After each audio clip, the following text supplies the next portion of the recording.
Oi, gente, vamos lá? Deixa eu ver aqui. Tá bom, nosso conteúdo. Vamos lá, vamos relembrar o que a gente viu na última aula. Na última aula, a gente falou sobre a importância da nossa língua, né? Por que que a gente ainda estuda a língua portuguesa, mesmo em áreas tão diferentes, que não sejam só áreas de licenciatura ou áreas específicas da linguagem. A gente falou sobre a parte da linguagem humanizar o homem, né? A parte que dá ao homem autonomia para ele se expressar, para ele construir sentimentos, construir pensamentos e interagir diante da sociedade. A gente falou também sobre as normas cultas, que a gente tem a norma padrão, a norma bonitinha que a gente aprende na escola, que é aquela norma mais rebuscada, e a gente tem uma norma não padrão, que é essa norma que a gente utiliza no dia a dia, que é a norma mais prática da língua, né? A norma de repetição. A língua que a gente aprende desde pequeno, que tem sim uma estruturação baseada na gramática, mas ela não é totalmente rebuscada, não é totalmente fechada. A gente falou também da diferença entre língua falada e língua escrita. A gente falou os tipos de variações linguísticas que a gente tem presentes aí no Brasil, na nossa língua portuguesa hoje. Hoje, a gente vai entrar no tópico de morfologia. O que a gente vai fazer nas nossas aulas? A gente vai passar, em geralzão, em tudo que a gente estudou na escola ao longo da nossa vida. Então, toda vez que a gente fala sobre o ensino da língua portuguesa, a gente fala mais da gramática e também dos aspectos da gramática e das subdivisões que essa gramática tem. Quando a gente fala sobre a nossa língua, sobre a nossa linguagem, é muito comum eu usar com os meus alunos a ideia de que a nossa linguagem é como se fosse um gaveteiro, sabe? Aquele móvel não cheio de gavetas. E cada gaveta, quando a gente abrisse essa gavetinha, a gente tiraria dali um aspecto da linguagem diferente. A nossa língua ela é baseada em alguns parâmetros, em algumas normas, em alguns tipos de estudo. O tipo de estudo que a gente vai falar hoje um pouquinho é sobre a morfologia. Vamos lá. O que é a morfologia? A morfologia é a parte de estudo de estrutura das palavras, de uma maneira totalmente isolada. O que a gente vê na morfologia? A gente pega cada palavrinha ali de uma frase em si, e cada palavrinha é subdividida, tem um nome específico, porque ela tem uma função específica. A morfologia está agrupada em 10 classes gramaticais. Essas classes são divididas entre as classes variáveis e invariáveis. Nas variáveis a gente tem substantivo, verbo, artigo, adjetivo, pronome numeral. E nas invariáveis a gente tem advérbio, conjunção, interjeição e preposição.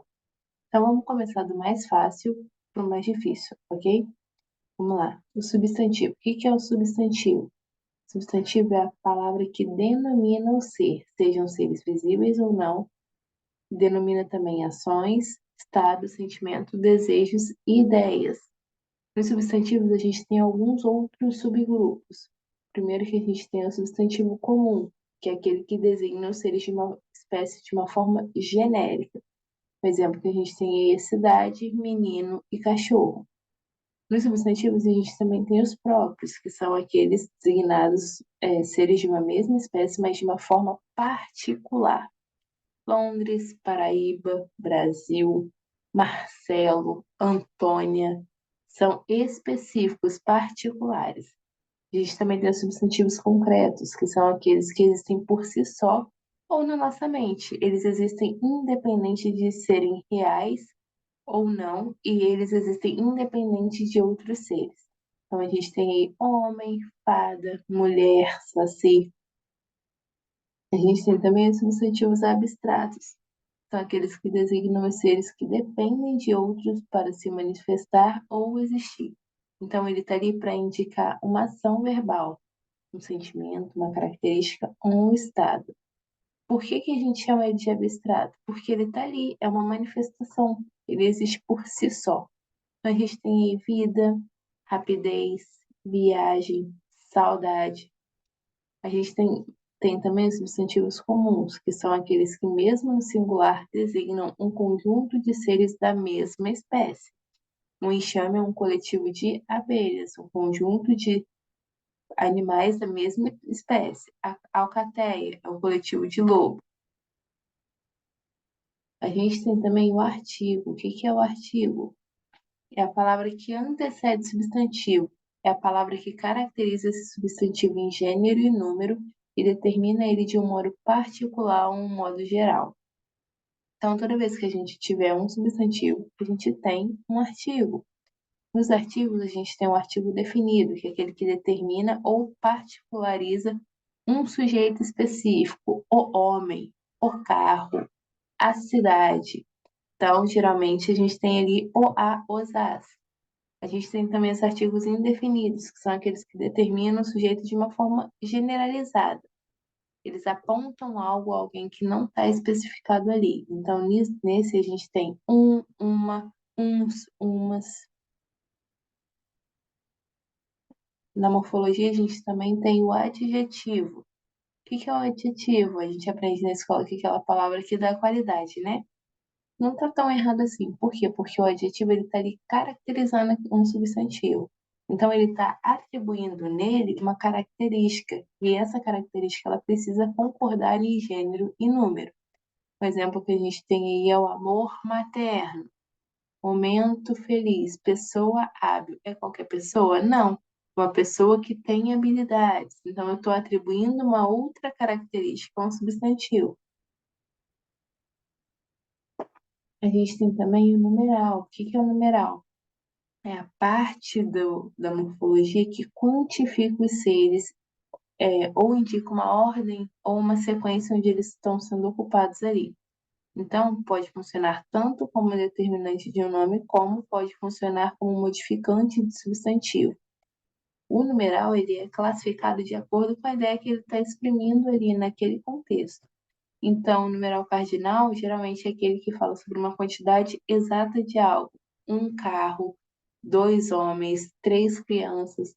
A gente tem o numeral ordinal também, que indica ordem sucessiva. Primeiro lugar, segundo colocado. A gente tem também o numeral multiplicativo, que é o que, desculpa, indica um aumento proporcional de uma quantidade. Chorou o triplo de vezes que chorou da última semana. Comprou o dobro de pastéis para o almoço.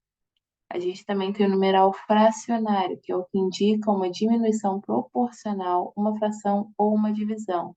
Meio, metade, terço. Na morfologia, a gente tem também o pronome. O que que é o pronome? É a palavra que designa os seres ou a eles se refere, indicando-os apenas como pessoa do discurso. No discurso, a gente tem sempre o emissor, que geralmente é a pessoa que fala, o receptor, que é a segunda pessoa, quem recebe a informação, e a gente tem uma pessoa, uma coisa de que a gente está falando, que a gente fala na linguagem, que é a terceira pessoa. Então, todo projeto de comunicação ele envolve esses três aspectos. Precisa de um emissor, alguém falando algo, uma pessoa recebendo algo, o receptor, e uma terceira pessoa, que seria uma informação. O pronome ele não tem significado sozinho, então ele varia em gênero, número e pessoa. A gente tem no pronome os pronomes pessoais, que são aqueles que indicam justamente as pessoas no discurso. Ele pode ser classificado como pessoal do caso reto, que é o que exerce ali na função da linguagem a, oração, a função do sujeito, eu, tu, ele, nós, vós, eles. A gente tem também os pronomes pessoais do caso oblíquo, que são aqueles que substituem os substantivos e complementam os verbos. Então, a gente tem me, mim, comigo, te, ti, contigo, o, alhe, se, si, consigo, nós conosco, vós convosco, os, as, lhes, se, si, consigo. A gente tem também os pronomes possessivos, que são aqueles que indicam posse, meu, caderno, minha xícara, teu celular, tua mesa.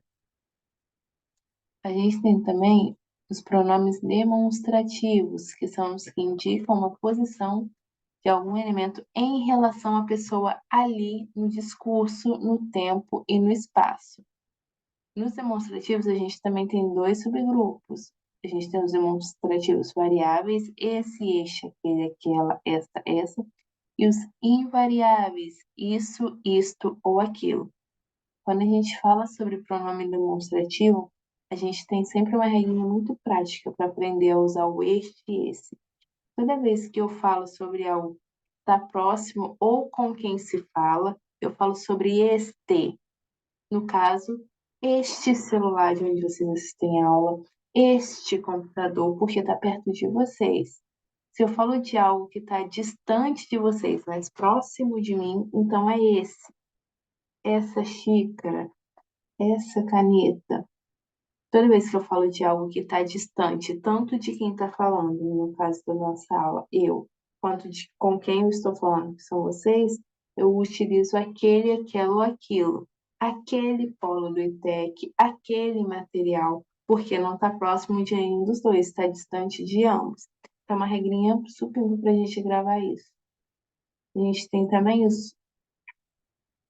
eita, a gente tem também os pronomes indefinidos, que são aqueles que substituem ou acompanham o substantivo de uma maneira mais vaga, são geralmente empregados na terceira pessoa do discurso. Algum, alguma, nenhum, nenhuma, muito. A gente tem também os pronomes relativos, que são aqueles que se referem a um termo já dito anteriormente na oração e ele é utilizado para evitar uma repetição. Então, ele pode ser tanto um substantivo, um adjetivo, um pronome ou um advérbio. Geralmente, para um texto não ficar repetitivo sobre algo que a gente já falou anteriormente, a gente utiliza o assunto qual já foi explicitado, o assunto cujo texto vem falando ao longo do tempo, quanto, quem. A gente tem também os pronomes interrogativos, que são aqueles utilizados para expressar perguntas diretas e indiretas, e por isso eles têm um valor e um uso específico. São geralmente os que a gente utiliza no contexto e na construção de perguntas. Quem? Que? Qual? Quais? Quanto? E temos também os pronomes de tratamento, que são os termos respeitosos empregados em situações formais. Vossa Excelência, Senhor, Senhora, Vossa Majestade. Hoje a gente também tem o você. O você é o único pronome de tratamento que a gente utiliza em situações informais, quando a gente conhece a pessoa, tem um conhecimento do que a gente está tratando e tem uma liberdade maior nessa construção comunicativa. A gente tem na morfologia também o verbo, que é a palavra que expressa ação, estado ou fenômeno da natureza. Então, ele se flexiona em pessoa, número, tempo e voz. No verbo, a gente tem ele como pessoa, eu, tu, ele, nós, vós, eles. A gente tem como número ali o singular e o plural. Nós temos como tempo, presente, passado ou pretérito e futuro. No verbo, ele também tem algumas vozes. Ele tem a voz ativa, a voz passiva e a voz reflexiva. A gente tem também na morfologia o advérbio. O que é o advérbio? É a palavra invariável que vai modificar o verbo. Então, ele está ali para acompanhar o verbo. A gente tem aí na própria construção da palavra advérbio, a gente tem o ad, que é um prefixo que diz que significa verbo, que é algo que acompanha. E o que é o verbo? A palavra. Então, o advérbio está ali justamente para isso, modificar o verbo. A gente tem no advérbio uma coisa chamada locução adverbial. O que é isso? É quando a gente tem duas ou mais palavras que, num contexto, essas duas ou mais palavras têm o mesmo valor que um advérbio. Geralmente é formado por uma preposição e um substantivo, ou uma preposição adjetivo, ou uma preposição e um advérbio. A gente tem um exemplo para ficar mais fácil para vocês entenderem. Silenciosamente, ela estudava para o concurso. Nesse caso, silenciosamente é um advérbio. E a gente também tem em silêncio, ela estudava para o concurso. É o mesmo significado. Só que em um a gente utiliza uma palavra só e no outro a gente tem uma locução adverbial, que a gente tem uma construção. Os advérbios, geralmente, quando a gente aprende eles na escola, a gente tem o costume de gravar. A questão do advérbio é entender o uso dele ali, qual o sentido que ele está trazendo para essa frase, para esse contexto. Então, a gente tem algumas classificações, mas essas classificações são baseadas no contexto total da frase, na informação total. Então, a gente tem advérbio de modo, de intensidade, de lugar, de tempo, de negação, de afirmação e de dúvida. A gente tem também, na morfologia, a preposição, que é a palavra que serve ali de conectivo de subordinação entre algumas palavras e orações. O que é um conectivo de subordinação? É um conectivo que ele está ali porque a frase em si precisa de uma palavrinha em si para que o contexto dela e o sentido seja completo.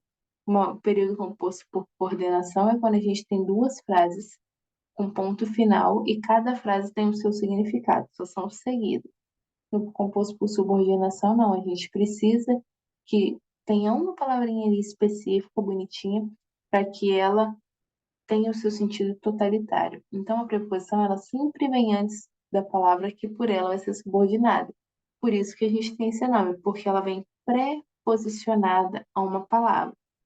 As preposições, a gente tem dois tipos, né? A gente tem a preposição essencial, que são as que têm sim o valor de preposição e são seguidas de pronome oblíquo. A, ante, até, com, contra, de, desde e outras. E nós também temos as preposições acidentais. São as palavras que são de outras classes gramaticais e que acidentalmente funcionam como preposição. Então, a gente tem ali como, conforme, consoante, durante, exceto. Não são somente preposições, mas dependendo do contexto, elas podem ser empregadas no papel da preposição. Nós temos também a conjunção, que é o termo que vai ali ligar duas orações ou duas palavras que têm o mesmo valor gramatical. Então, tá ali só para estabelecer uma relação. José e Maria saíram. Eu poderia falar José saiu, Maria saiu. Se eu não quiser formar duas frases, como eu tenho ali o mesmo sintagma, eu tenho o mesmo valor gramatical em ambas as frases, eu só mudo o nome, só mudaria o substantivo, eu posso utilizar uma conjunção e falar só José e Maria saíram. A frase fica com o mesmo sentido, tem o mesmo sentido de duas frases separadas, só que fica harmonicamente mais bonita, esteticamente mais bonita. A gente tem também a interjeição, que é a palavra que vai exprimir o quê? Os nossos estados emotivos. Viva! Geralmente, exaltação. Uau! Geralmente indica admiração. Ai! Geralmente indica dor. Essas são as classes gramaticais que a gente tem na morfologia. Lembrando sempre que a morfologia vai estudar cada palavrinha da frase isoladamente. Então, se a gente destrinchar uma frase, cada uma vai ter um sentido, vai ter um nome específico. A parte que estuda a frase em sua totalidade é a